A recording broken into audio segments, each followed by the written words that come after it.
Transmitting from the Mojave Wilderness in Joshua Tree, California, now is the time for Desert Oracle Radio, the voice of the desert. Night has fallen on the desert in this beautiful and haunting time of year, when here in the northern hemisphere, days are short and nights are especially dark. In the old Celtic lands of Europe and the British Isles, it is a time when it is said that we can reach through the veil that usually separates us from the other side. Astronomically, it is the darkest time of the year. And if you love the season but are put off by the cheap, loud vulgarity of modern Halloween, take heart. The old Halloween marks the cross-quarter day, midway between the equinox and the solstice. For the Celtic tribes, this was the beginning of the season. And over the centuries, we've messed with the calendar here and there. Seasonal to Gregorian to Julian, and what used to be October 31 is now November 7, the true cross-quarter day, right in the middle between autumn equinox and winter solstice.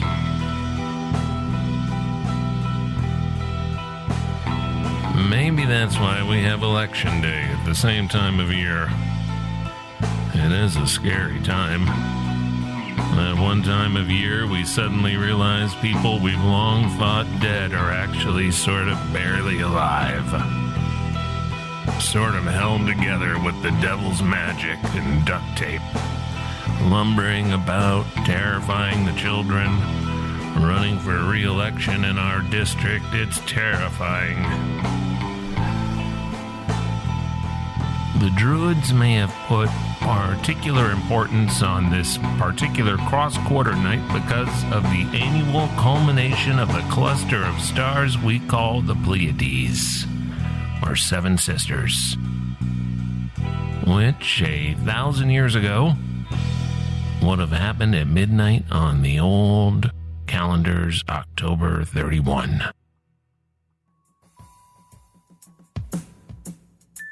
Now, ancient cultures around the world thought the Pleiades were very important. They're in the old religion of the Greeks as the seven daughters of Atlas. And they are mentioned in the Old Testament twice in the book of Job. And the Hebrew scholars of old believe Moses got special knowledge of this cluster of stars. Knowledge from God when they talked upon the mountaintop. And because of this knowledge, it was known in ancient Israel that these stars, which are 444 light years away, were more numerous than we could see. When Galileo first used a telescope to view the cluster in the year 1610, he counted 36 stars. By the year 1779, the number of known stars in the cluster had nearly doubled to 64. Moses was apparently told of 100 stars in this cluster, this closest cluster to Earth.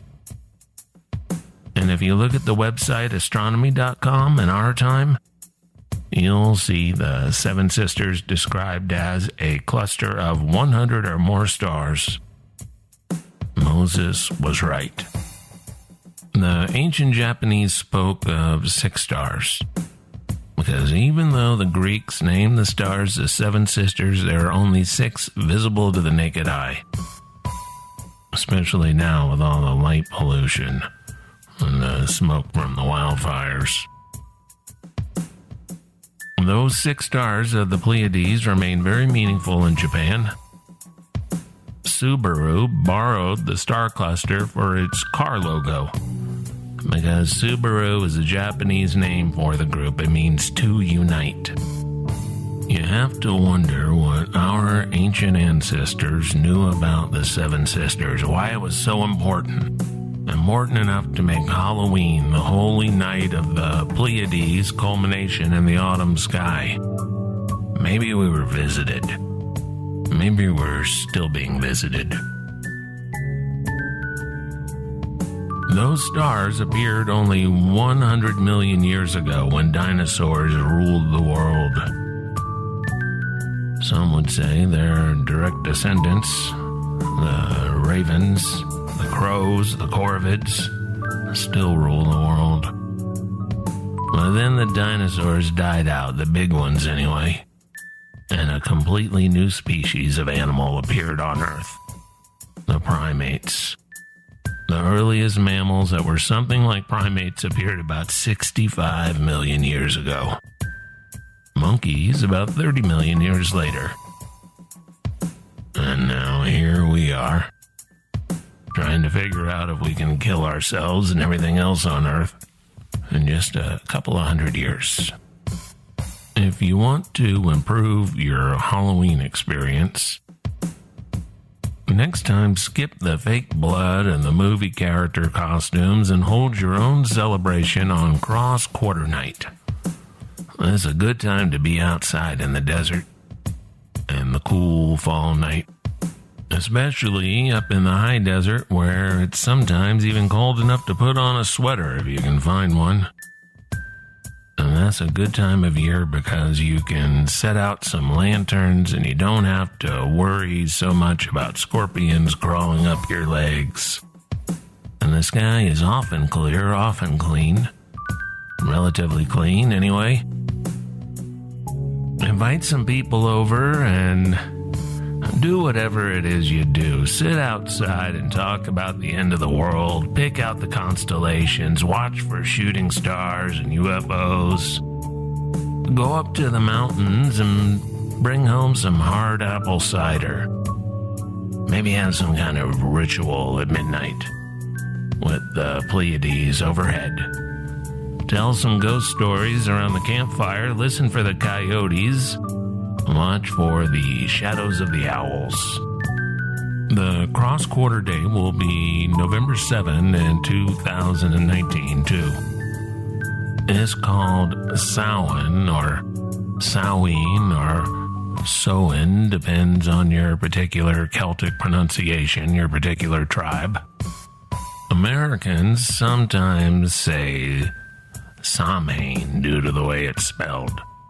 And due to the fact that Glenn Danzig once had a band of the same name, and because horror punk record covers rarely come with Gaelic pronunciation guides. As for the culmination of the Pleiades this year, it hasn't yet happened, but it is coming soon. November 21, midnight. That's the real Halloween. It has become fixed upon our calendars, our miserable Google calendars and Outlook calendars and school calendars. But our solar system is in motion, and so is our galaxy. So over time, over the past couple of thousand years, the night of culmination has moved forward a couple of weeks in our autumn season. While the date is stuck, whether October 31 or November 7. So mark your calendars for the night of November 21. Then watch for the Seven Sisters as they appear in the northeastern sky. Who knows what might happen under those mysterious stars? Who knows what it really means when that cluster of very close stars is right on top of us?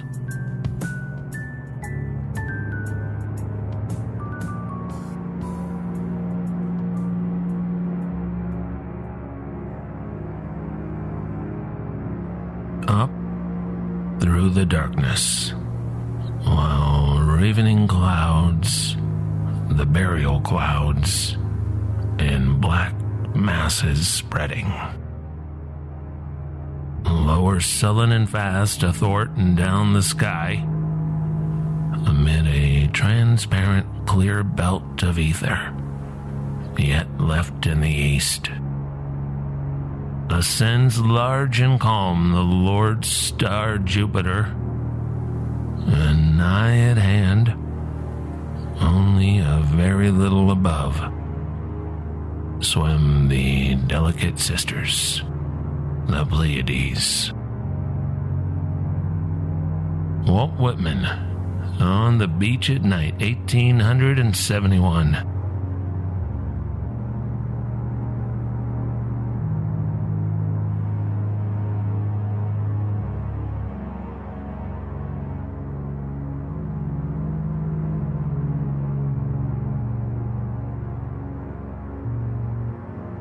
Tonight I've watched the moon and then the Pleiades go down.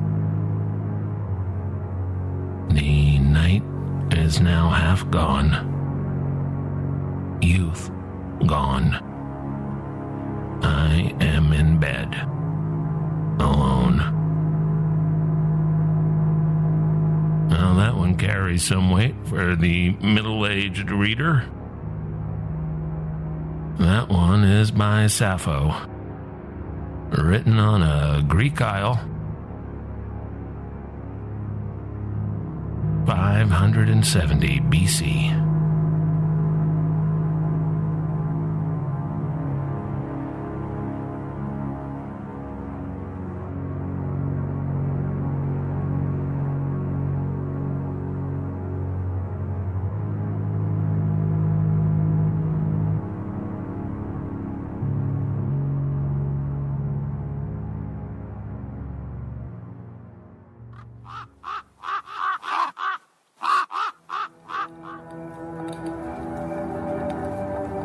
Like everywhere, we've got monsters in the desert. And like everywhere, they are not animals that you can catch or cage or shoot, despite the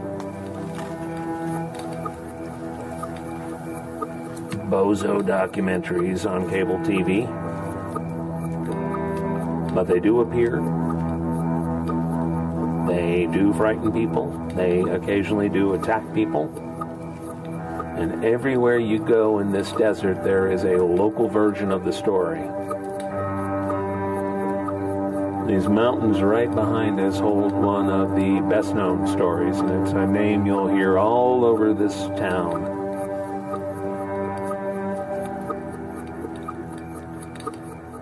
And it's Takits, who is said to have been a shaman who turned to evil and then turned into a monster.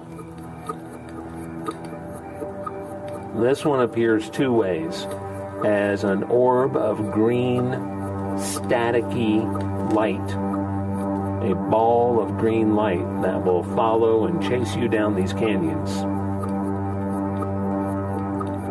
And the other is of an immense, shaggy beast, 7 or 8 feet tall, red lights for eyes.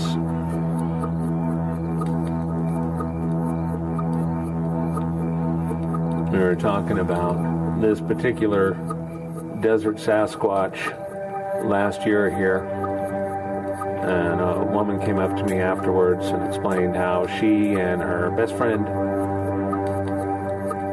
had hiked that trail, as it was a place she liked to go and sit and meditate. And on one particular occasion, they went up there and the bushes and the brush all around them started thrashing around even though there wasn't any wind. And they got this feeling of terrible dread.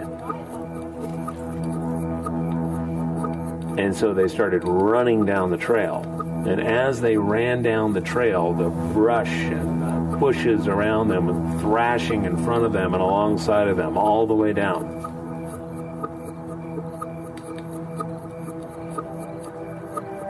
She said she no longer went there to meditate.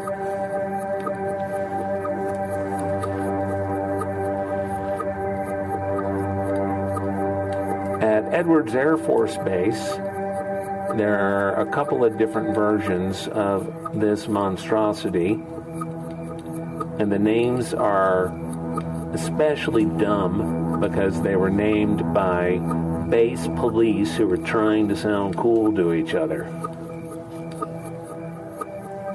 Now that's a big base up there. Most of it consists of immense dry lakes with runways that go into the lakes. And because there have been so many secret black aircraft that have been tested and developed there, they are very careful about security. They don't want any spies from the Russian Air Force or any other potential rival getting a look at our next jet fighter or stealth fighter.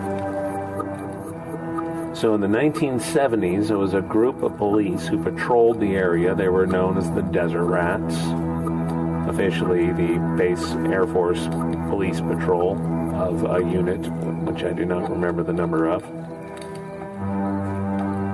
And the guys on the night shift were bedeviled throughout the 1970s. Sensors would go off, alarms would go off, security cameras would pick something up, wires would be tripped. And they'd send a couple of these poor guys out in a little pickup truck out into the dry lake bed to where whatever was happening was supposed to be happening. And they'd get out and they'd see a pair of blue eyes, like blue lasers, hovering about 8 feet over the ground. They couldn't make out anything else, no shape of a body, no anything. And as they'd approach it, the eyes would move around. And then they'd lose track of it and it would be behind them. The one sergeant who made a formal report was so mocked by his fellow officers that nobody else ever made a formal report. And this was revealed when these guys had a reunion in 2008 on base, and it was reported in the base newspaper, which is called Inside Edwards. Those guys talking about their experiences with that particular creature, which they called Old Blue Eyes, after Frank Sinatra. Apparently. Another version of this creature that they would encounter, again, never seeing the actual thing, but hearing it, knowing that security measures had been triggered, they called Marvin of the Mojave. Marvin of the Mojave left one specific kind of evidence, and that was footprints in the dry lake bed that looked like about a size 15 sneaker.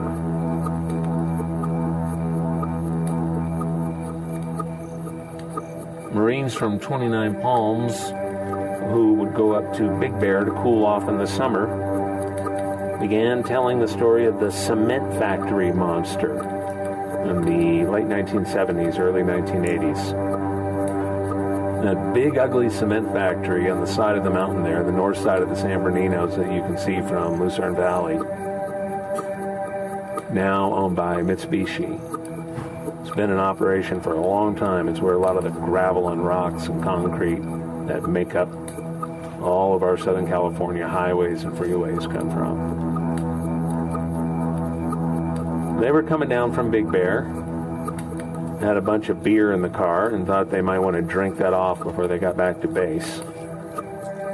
So they pulled off on the gravel road into the cement factory. And they got down to a point in the road where they were shielded from view from the road and hopefully from security. And at the point they were going to get out and consume their beer, an absolute monster appeared in the headlights. Again, 8, maybe 10 feet tall, arms swinging, eyes glowing.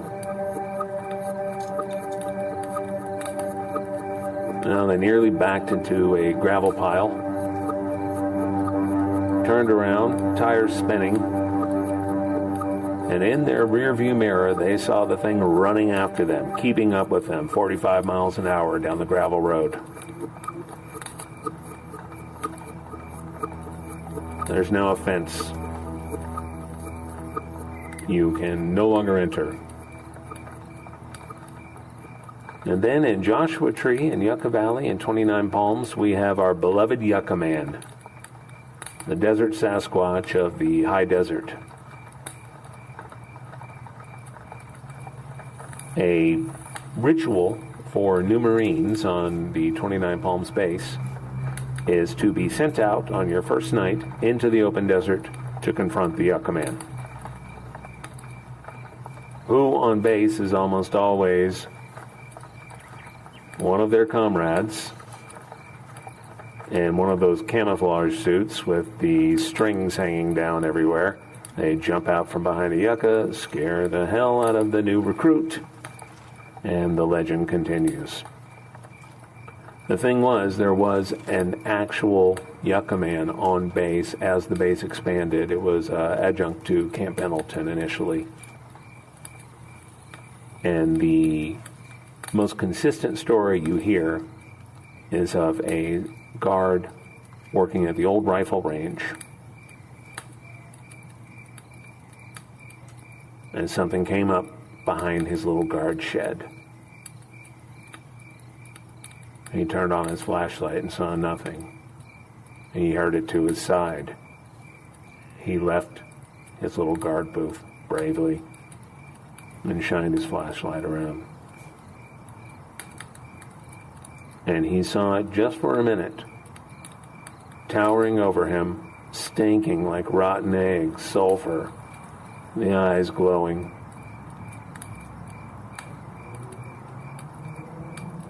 And one of these massive limbs slammed him right in the head, and that's where they found him several hours later, with his sidearm bent in half. There's only one picture that's ever been taken of Yucca Man, that I've ever seen anyway. It was taken at the Jumbo Rocks campground in Joshua Tree. And it shows on the rocks kind of large, loping primate of some kind. There are reports of people waking up in the night, hearing the zipper of their tent being slowly pulled up as their eyes began watering from the terrible smell of rotten eggs.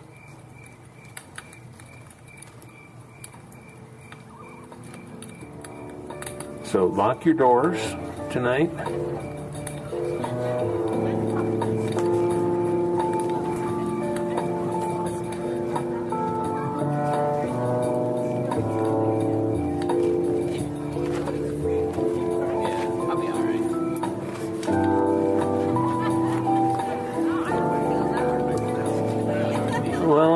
Thank you all for coming out to this Halloween campfire stories.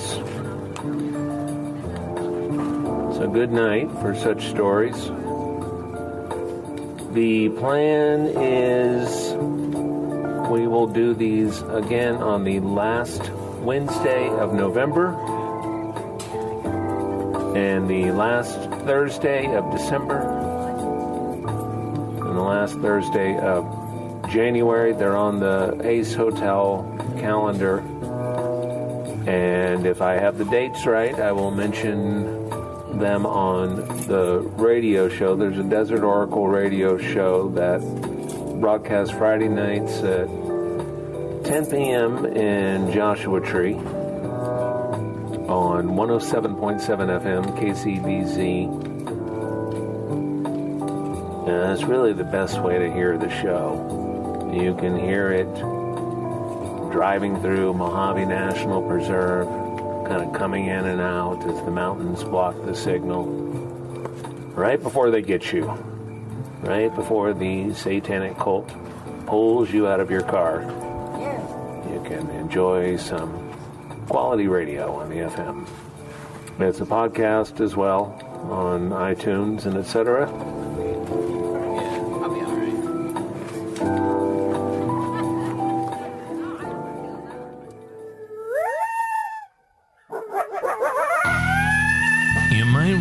just over a year ago, in October 2017, the first interstellar object ever detected within our solar system was discovered by a sharp-eyed astronomer named Robert Warwick at Hawaii's Pan-STARRS telescope.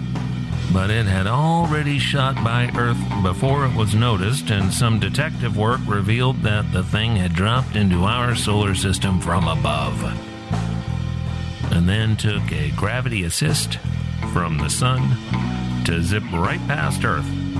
We almost missed it completely. Who knows how many times this slender, cigar-shaped mystery object has made stealth flybys. Who knows how many more of them there are.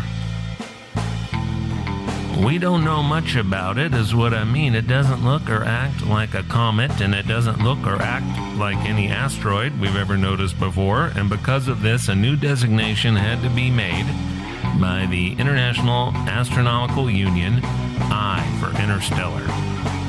So, while we know it as Oumuamua, Hawaiian for a scout from afar, you can also call it 1I, the first known interstellar object. That it sounds a lot like the spaceship disguised as a weirdly narrow asteroid in the Arthur C. Clarke novel Rendezvous with Rama, published in 1973, is just one of those things. And this week, an academic paper was published by two scientists with the Harvard-Smithsonian Center for Astrophysics, suggesting that the oddball traveler is a space probe from an alien civilization. Honestly, that's what I figured all along. If you like the stories about our desert monsters, I'll be telling some more of these tales for the Morongo Basin Historical Society's second Wednesday lecture series. Wednesday, November 14, 5:30 p.m. on the dot. Get there a little early if you want a seat. It's at the High Desert Nature Museum right there at Demosa and Highway 62 in Yucca Valley. $5 donation at the door goes to the Historical Society. You've been listening to Desert Oracle Radio, broadcasting from Joshua Tree, Fridays at 10 p.m. across the Mojave on KCDZ 107.7 FM from Amboy to Isaacs. Thanks to Red, Blue, Black, Silver for the eerie soundscapes. I'm your host, Ken Lane. Visit us online at desertoracle.com. Good night from the voice of the desert.